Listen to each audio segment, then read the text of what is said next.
News bulletin में आपका स्वागत है। आइए जानते हैं बिहार की 30 फटाफट बड़ी खबरों को। विधान परिषद में मुख्यमंत्री के सामने राबड़ी देवी ने नीतीश कुमार के इस्तीफे की मांग की। इस पर मुख्यमंत्री नीतीश कुमार ने पलटवार करते हुए कहा, इस लड़की को कुछ आता है। सदन में दोनों के बीच तीखी नोकझोंक देखने को मिली। जोरी मोदी नीतीश के हिट गाने के जरिए बीजेपी के नए अध्यक्ष नितिन नवीन का स्वागत किया गया। इस दौरान पार्टी कार्यकर्ताओं ने उत्साह दिखाते हुए भगवा गमछा लहराया और कार्यक्रम में जोश का माहौल बना रहा। तेज प्रताप यादव ने कहा कि लालू यादव की राजद में उनकी कोई वैल्यू नहीं है। उन्होंने अनुष्का से अपने संबंधों को भी नकार दिया और कहा कि वे जयचंदों के खिलाफ पैदल मार्च करेंगे। लैंड फॉर जॉब स्कैम मामले में तेजस्वी यादव दिल्ली की राउज एवेन्यू कोर्ट में पेश हुए। उन्होंने अपने ऊपर लगे आरोपों से इनकार किया और कहा कि उन्हें न्यायपालिका पर पूरा भरोसा है। शिक्षा मंत्री के खिलाफ झूठा मंत्री पोस्टर लेकर TRE 4 के कैंडिडेट्स ने सरकार के खिलाफ प्रदर्शन किया। इस दौरान पुलिस से झड़प हुई और बैरिकेडिंग कर प्रदर्शनकारियों को रोक दिया गया। पटना, भागलपुर और औरंगाबाद के सिविल कोर्ट को बम से उड़ाने की धमकी दी गई। एक लेटर में लिखा गया कि जज के चैम्बर में RDX रखा गया है और रिमोट से ब्लास्ट किया जाएगा, जिससे सुरक्षा एजेंसियां सतर्क हो गई हैं। सरकार ने वर्ष 2026 में 1.5 लाख से ज्यादा नौकरियां देने की योजना बनाई है। अलग अलग विभागों को वैकेंसी भेजी गई है और 5 साल में 1 करोड़ रोजगार देने का लक्ष्य तय किया गया है। सांसद पप्पू यादव जेल में ही रहेंगे क्योंकि उनकी बेल पर सुनवाई टल गई है। उनकी गिरफ्तारी 31 साल पुराने केस में हुई है।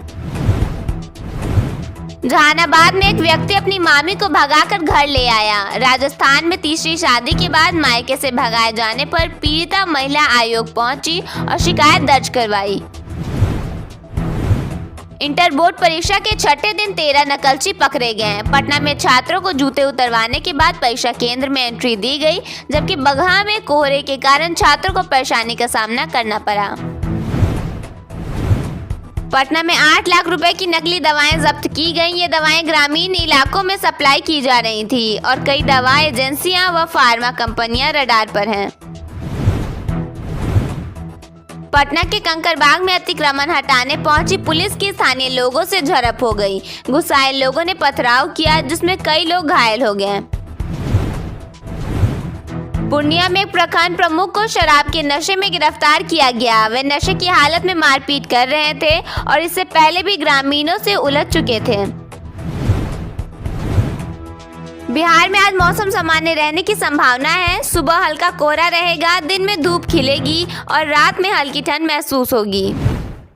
बिहार में साल 2026 में बड़े स्तर पर बहाली होने वाली है। इस साल 1.5 लाख से ज्यादा सरकारी नौकरी और रोजगार दिए जाने की प्लानिंग सरकार की तरफ से की गई है। सोमवार को सामान्य प्रशासन विभाग के ACS B राजेंद्र ने एक प्रेस कॉन्फ्रेंस के दौरान जानकारी दी। उन्होंने कहा, सरकारी क्षेत्र में 1 अप्रैल 2020 से 6 फरवरी 2026 तक टोटल 9,84,141 व्यक्तियों को रोजगार दिया जाएगा। मुख्यमंत्री महिला रोजगार योजना के तहत बिहार की महिलाओं को आत्मनिर्भर बनने की दिशा में बड़ा कदम उठाया गया है। योजना के पहले चरण में 1,56,00,000 महिलाओं को 10-10 हजार रुपए की राशि दी जा चुकी है। अब सरकार अगले 4 चरणों में कुल 2 लाख रुपए तक की अतिरिक्त आर्थिक मदद देने जा रही है, लेकिन इसके लिए हर किस्त के साथ स्पष्ट शर्तें तय कर दी गई हैं। इन शर्तों का मकसद सिर्फ पैसा देना नहीं, बल्कि महिलाओं का टिकाऊ रोजगार और बिजनेस माइंडसेट की ओर ले जाना है। दूसरे चरण में महिलाओं को 20,000 रुपए मिलेंगे, लेकिन इसके लिए पहले किस्त के खर्च का प्रमाण देना अनिवार्य होगा। इसके साथ ही लगातार 3 माह की बचत, बिजनेस की स्पष्ट योजना और ग्राम संगठन से अनुमोदन भी जरूरी शर्तों में शामिल है। स्वयं सहायता समूह से लिए गए ऋण का समय पर भुगतान भी अनिवार्य रखा गया है। BSEB द्वारा जारी किया गया DELED एग्जाम फॉर्म 2026 उन स्टूडेंट्स के लिए एक अहम मौका है जो प्राइमरी टीचर बनने की तैयारी कर रहे हैं। कैंडिडेट्स को सलाह दी जाती है कि वे टाइम रहते अपना फॉर्म भर लें ताकि बाद में कोई परेशानी न हो। सही प्रक्रिया और समय पर तैयारी से DLED एग्जाम में सफल होने का रास्ता आसान हो सकता है। बिहार को इंडस्ट्रियल हब के रूप में डेवलप करने के लिए कई तरह के पहल सरकार की तरफ से किए जा रहे हैं। इस बीच 1191 करोड़ रुपए के 47 निवेश प्रस्तावों को हरी झंडी दी गई है। हेल्थ केयर और टूरिज्म सेक्टर को लेकर बड़े प्रस्ताव आए हैं। भोजपुर जिले के बिहियां में नई चीनी मिल स्थापित करने की तैयारी तेज हो गई है।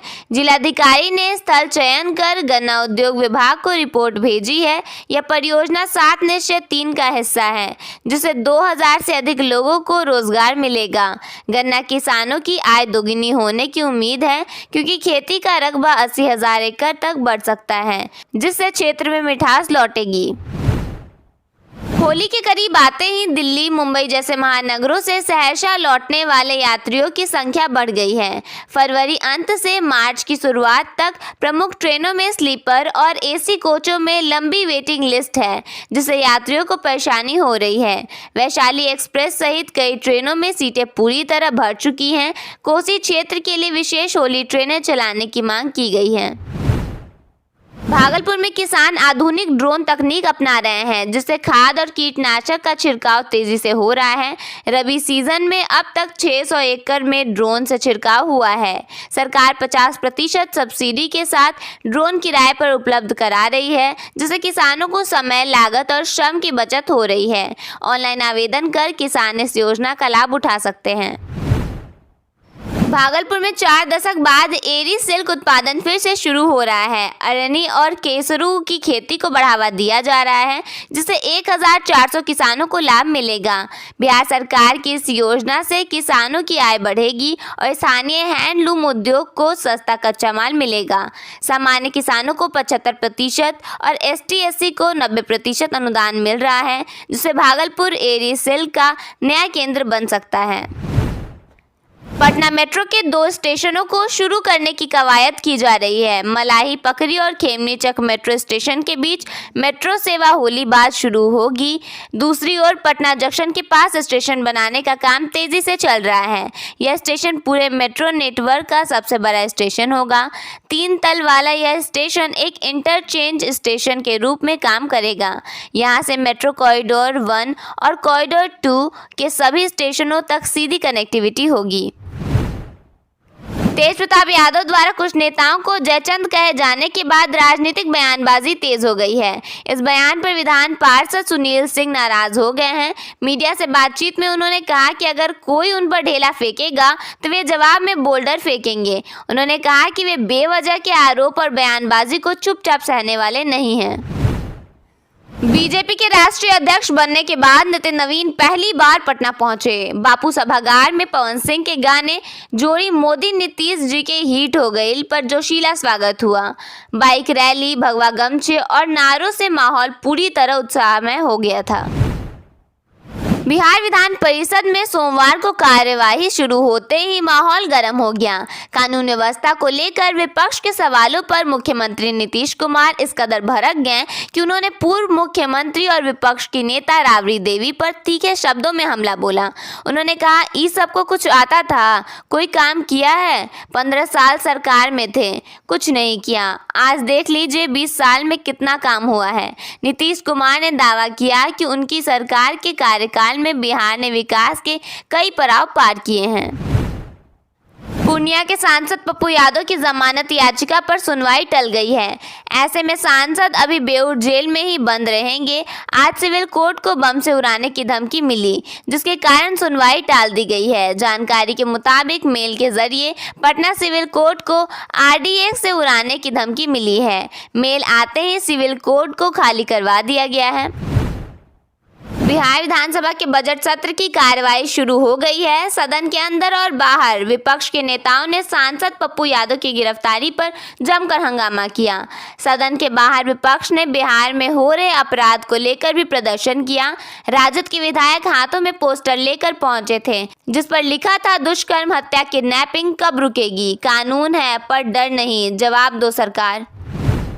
पटना में शिक्षक भर्ती परीक्षा TRE 4 को लेकर अभ्यर्थियों ने जोरदार प्रदर्शन किया। प्रदर्शन की शुरुआत पटना कॉलेज से हुई, जो करीब 2 घंटे बाद JP गोलंबर पर आकर खत्म हुई। अभ्यर्थी हाथों में शिक्षा मंत्री अभ्यर्थी हाथों में शिक्षा मंत्री झूठा है और आई लव TRE4 लिखे पोस्टर लेकर सरकार के खिलाफ नारेबाजी करते नजर आए। इस दौरान पुलिस ने उन्हें काफी समझाने की कोशिश की। कई अभ्यर्थियों ने बैरिकेडिंग तोड़कर आगे बढ़ने की कोशिश की, जबकि कुछ छात्र बैरिकेडिंग के ऊपर चढ़ गए, जिससे मौके पर तनाव की स्थिति बन गई।